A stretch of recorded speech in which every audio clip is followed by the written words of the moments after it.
Lihim ng liham.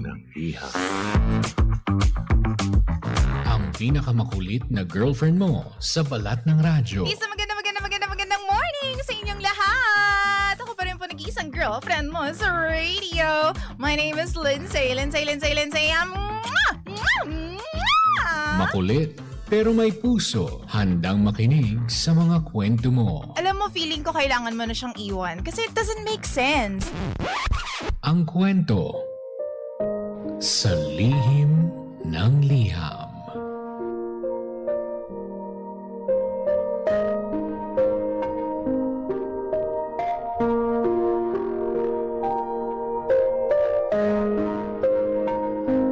Mahal kong Lindsay. Itago niyo na lamang po ako sa pangalang Jewel.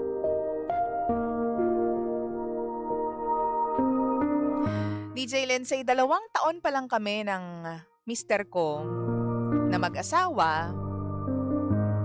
Pero bakit ganito yung pakiramdam?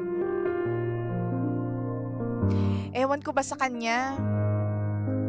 Parang ang aga niya namang nagsawa sa akin. Sa tuwing niyayaya ko siya na may mangyari sa amin, ayaw niya. Sabi ko pa nga kako, paano kami magkakaanak kung lumalayo na siya sa akin? Minsan, sa sala pa siya natutulog. Hindi pa naman kami ganun katanda. Ako nga pala, DJ Lindsay, ay isang madaldal na tipo ng babae. Sa tuwing may gatherings kami ng mga barkada namin, ang tanging ambag ko po ay kwento. Ako po yung bangka. Ako po yung masasabi mong kahit papaano ay bida-bida.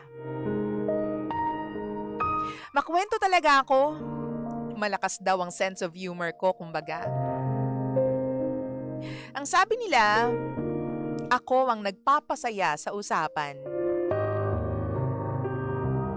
Kahit na sa loob-loob ko, ako na siguro yung pinakamalungkot sa aming lahat. Kasi nga, iba yung pinaparamdam sa akin ng mister ko. Ayaw niyang makipaglabing-labing sa akin. Kaya minsan naiisip ko, baka may iba na siya. Kaya naman yung lungkot ko, dinadaan ko na lang sa pakwento-kwento sa mga barkada ko. Tinatawanan na lang para mabawasan yung problema. Minsan, DJ Lindsay, bigla kong nadala sa isang birthday party ng kabarkada ko yung problema namin. Oo nga pala, kung ako madaldal, yung mister ko naman, saksakan ng tahimik. Magkabaliktad talaga kami. Nung una, ako yung puro daldal. As usual, taga-pasaya ng kwentuhan. Bigla akong napabida. Sabi ko, ito nga ang mister ko eh. 33 years old pa lang. 2 taon pa lang kaming kasal. Pero hindi na tumatayo si Junjun. Umaayaw na? Ano ba yun? Di syempre nagtawanan lahat ng tao doon. Pero yung mister ko, napikon agad. Kita mo yung mukha niya? Nagsalubong agad yung kilay. Tapos ang sabi niya bigla, yan, diyan ka magaling. Puro kakalukuhan. Tapos napasagot ako. Sabi ko, totoo naman ah. Dito ko na nga lang dinadaan yung mga problema at lungkot natin sa buhay. Yung problema nating mag-asawa, dito ko na lang dinadaan. Ang hindi ko lang po in-expect, ay dun niya po sinabi yung katotohanan. Yung dahilan kung bakit hindi na niya ako tinatabihan at wala nang nangyayari sa amin. Ang sabi niya, Kesyo, hindi na raw kasi ako marunong mag-ayos ng sarili ko. Bumabalyena na daw ako. Wala pa naman kaming anak. Paano naman daw makakatayo si Junjun? Tas minsan daw yung suot kong damit, suot ko rin daw nung nakaraang araw pa. Para sa akin naman, DJ Lindsay, wala namang problema yun dahil wala naman akong amoy.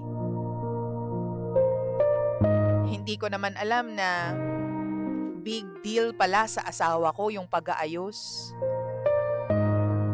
Yun pala yung dahilan niya. Sana matagal na niyang sinabi.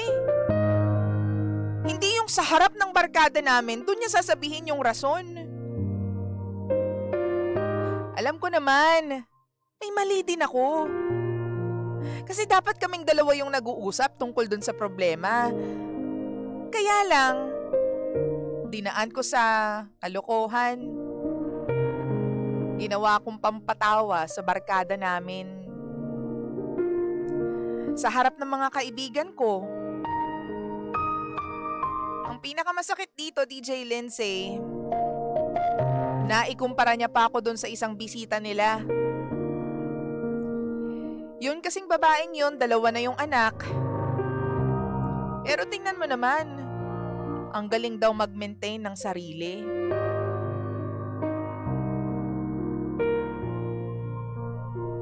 Nung tiningnan ko yung babae, nagme-makeup. Mabango, naaamoy ko hanggang dun sa inuupuan namin. Maayos din naman siyang manumit. Kaya ko rin naman lahat yun. Ako daw, ang sabi ng mister ko, magaling lang daw ako sa puro kadaldalan. Tsaka magkaroon ng oras dun sa barkada namin. Kung yung oras daw na nilalaan ko para sa mga kaibigan namin, nilalaan ko sa pag-aayos ng sarili o pag-exercise, di sana daw, baka gabi-gabi pa may mangyari sa amin. Pero para daw sa akin, sa tingin niya raw mas okay para sa akin yung magpatawa na lang sa mga tao sa paligid ko kesa sa mag-alaga sa sarili ko. DJ Lindsay, masakit pala no kapag narinig mo yun sa asawa mo. Nakaka-hurt pala ng feelings. Nakakasakit na malaman yung totoo. Tapos, doon pa sinabi sa harap ng barkada namin. Imbis na sabihin na lang sa akin sa loob ng bahay sana. Matagal ko nang tinatanong sa kanya yun eh. Ano po bang dapat kong gawin? Alam ko, nasaktan ko yung asawa ko, pero deserve ko ba yun? Kailangan ko bang mag-sorry sa kanya? Totoo kaya lahat ng sinabi niya? O baka naman, gumanti lang siya sa akin. DJ Lindsay, ayoko po na bigla na lang masira yung pagsasama namin. O baka naman, magkagalit pa kami ng dahil dito. Ayoko rin dumating yung time na baka mamaya kamuhian niya na ako dahil nga sa ugali ko. Tulungan niyo po ako, please. Muli, ako po si Jewel. At ito ang lihim ng aking liham.